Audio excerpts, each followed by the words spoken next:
सीधे पॉइंट पर आते हैं। आजकल हर सिंगल छोटी बड़ी चीज को डॉक्यूमेंट करना कितना एग्जॉस्टिंग हो गया है, राइट? आई मीन सुबह का वर्कआउट हो या रात का स्टडी सेशन, सब कुछ कंटेंट बन चुका है। हम पर ना एक कांस्टेंट डिजिटल प्रेशर है कि हमें 24/7 विजिबल रहना है। बट सोचिए, व्हाट इफ असल पावर हर वक्त दिखने में नहीं बल्कि इनविजिबल रहने में है। आज के इस डीप डाइव में हम इस गोस्ट प्रोटोकॉल और अनोनिमिटी की साइकोलॉजी को डीकोड करने वाले हैं। चलिए शुरू करते हैं। सबसे पहले ये सोचते हैं कि हम वैलिडेशन के इतने ऑब्सेस्ड क्यों हैं, अपनी ज़िंदगी को एक कंटेंट फीड की तरह क्यों ट्रीट कर रहे हैं। ऑनेस्टली आजकल सोशल मीडिया पर होना बिल्कुल वैसा लगता है जैसे आप किसी भरी हुई टिपिकल इंडियन शादी में एंटर कर रहे हो। You know the vibe, right? जहाँ हर एक आंटी आपके आउटफिट और आपके लाइफ चॉइसेस को सीक्रेटली जज कर रही है। ये ना एक constant low level anxiety create करता है हमारे अंदर। लेकिन सवाल ये है कि हम इस इंटेंस प्रेशर को खुद पर इतना हावी होने ही क्यों देते हैं।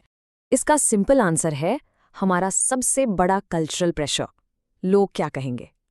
साइकोलॉजी की लैंग्वेज में इसे रिड्यूस्ड सोशल इवैल्यूएशन से जोड़ा जाता है।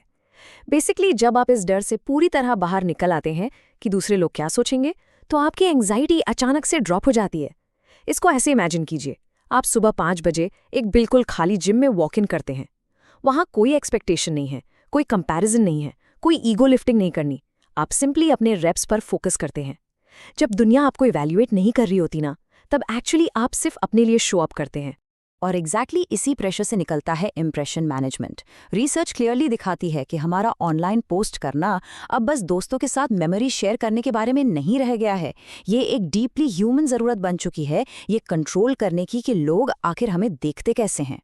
मतलब हर फोटो, हर कैप्शन एक बहुत ही स्ट्रेसफुल साइकोलॉजिकल मैकेनिज्म बन चुका है। हम बस वैलिडेशन ढूंढते हैं, लाइक्स टैली करते हैं, सिर्फ ये प्रूव करने के लिए कि बॉस हमारी एग्जिस्टेंस दूसरे लोगों के लिए मैटर करती है।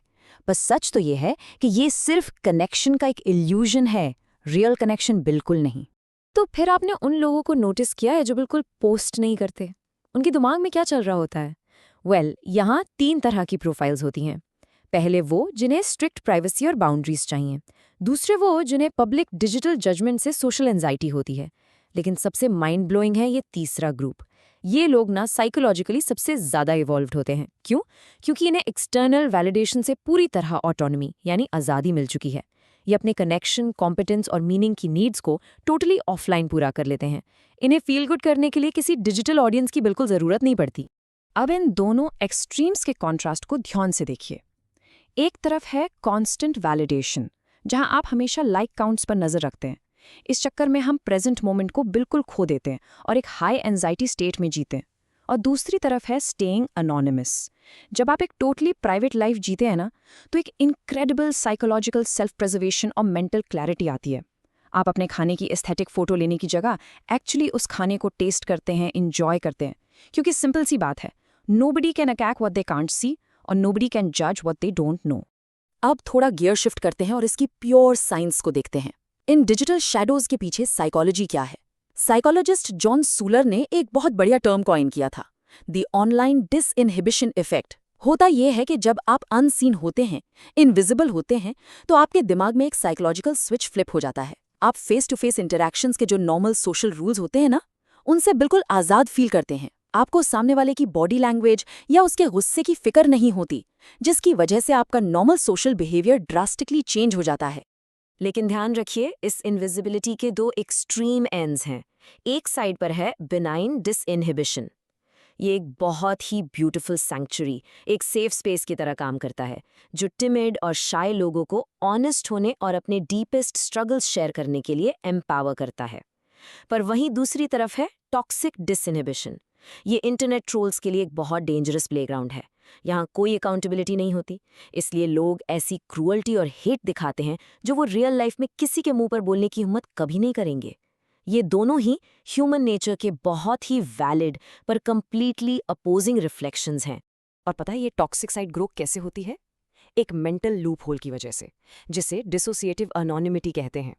बेसिकली लोग सोचते हैं, अरे वो मैं थोड़ी था, वो तो मेरा ऑनलाइन अवतार था। इमेजिन कीजिए एक चुपचाप बैठकर दूसरों की पोस्ट पढ़ने वाला लर्कर।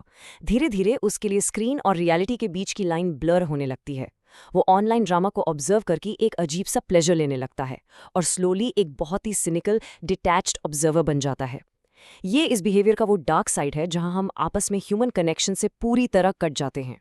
पर रुकिए, यहाँ एक नंबर है जो लिटरली आपको सोचने पर मजबूर कर देगा। 72%। एक वायरल टेडेक्स टॉक में ना, जब ऑडियंस से एनोनिमस पोलिंग के जरिए पूछा गया कि उनमें से कितने लोग चाइल्ड अब्यूज या सिवियर ट्रॉमा जैसी सीरियस इश्यूज से गुजर चुके हैं, तो 72% लोगों ने हाँ कहा। ये सच में एक बहुत ही स्ट्राइकिंग स्टैटिस्टिक है, और ये हमें हमारी सोसाइटी के बारे में एक बहुत प्रोफाउंड सच्चाई बताता है। और वो सच्चाई ये है कि अगर उन्हीं 72% लोगों से रियल लाइफ में किसी भरे हुए कमरे में खड़े होकर अपने मेजर ट्रॉमा के बारे में बोलने को कहा जाता, तो एक भी हाथ नहीं उठता, कोई आगे नहीं आता। लेकिन एनोनिमिटी अलाउ करती है लोगों को पूरी तरह ओपन अप होने में। जब ये फिजिकल दुनिया सेफ फील नहीं होती ना, तब यही डिजिटल शैडोज एक क्रूशल लाइफलाइन बन जाते हैं। ये उन लोगों को एक दूसरे को ढूंढने और सपोर्ट करने का मौका देते हैं जिन्हें लगता है कि इस दुनिया में उनका दर्द समझने वाला और कोई नहीं है। इस कॉम्प्लेक्स साइकोलॉजिकल डेटा से आगे बढ़ते हुए एक ऐसी चीज पर आते हैं जिसे आप आज ही अप्लाई कर सकते हैं। हमेशा याद रखिए, a life lived fully does not need an audience. एक पूरी तरह जी गई जिंदगी को तालियों की जरूरत नहीं होती। ये एक बहुत ही एम्पावरिंग स्टोइक माइंडसेट शिफ्ट है। आज की सोसाइटी में हमें कॉन्स्टेंटली लगता है कि हमें अपनी लाइफ प्रूव करनी पड़ेगी, बट ट्रूथ इज, असली आज़ादी इस बात में है कि आपको किसी को कुछ भी प्रूव नहीं करना। आपकी जिंदगी की कीमत इस बात से बिल्कुल डिसाइड नहीं होती कि आपकी लेटेस्ट पिक्चर पर कितने कमेंट्स या लाइक्स आए हैं। तो स्पेसिफिकली हमारे उन इंडियन यूथ के लिए जो डेली इस लोग क्या कहेंगे वाले प्रेशर कुकर में जी रहे हैं, इस घोस्ट प्रोटोकॉल को अपनी सबसे बड़ी स्ट्रेंथ कैसे बनाएं? Here are 3 concrete daily habits. Number 1, अपने हर छोटे बड़े गोल को दुनिया भर के सामने अनाउंस करना बंद कीजिए। नंबर 2, अपने स्किल्स को प्राइवेट में बिल्ड करें, चुपचाप मेहनत करें। एंड नंबर 3, अपने एक्शंस को बोलने दें, अपने शोर को नहीं। ट्रस्ट मी, जब आप बिना शोर मचाए खुद को लेवल अप करते हैं ना, तो लोग आपका नेक्स्ट मूव प्रिडिक्ट नहीं कर पाते, और ऑटोमेटिकली आप फार मोर रिस्पेक्टेड और मैग्नेटिक बन जाते हैं। लेकिन इस घोस्ट प्रोटोकॉल को मेंटेन करने के लिए you absolutely need healthy boundaries. University of Pennsylvania की एक बहुत रिमार्केबल रिसर्च है जो प्रूव करती है कि अगर आप सोशल मीडिया का यूज दिन में सिर्फ 10 मिनट तक लिमिट कर दें, तो आपका लोनलीनेस और डिप्रेशन का लेवल सिग्निफिकेंटली ड्रॉप हो जाता है। सो अपना डिजिटल फुटप्रिंट थोड़ा कम कीजिए। हर किसी को आपका 24/7 एक्सेस होने की कोई जरूरत नहीं है। और सबसे बड़ा रूल, कम बोलिए, बट एब्सोल्यूट इंटेंशन के साथ बोलिए। अपने अल्फाजों की वैल्यू बनाए रखिए। So to sum it all up guys, anonymity का मतलब ये नहीं है कि आप सोसाइटी या दुनिया से डरकर भाग रहे हैं, बिल्कुल नहीं।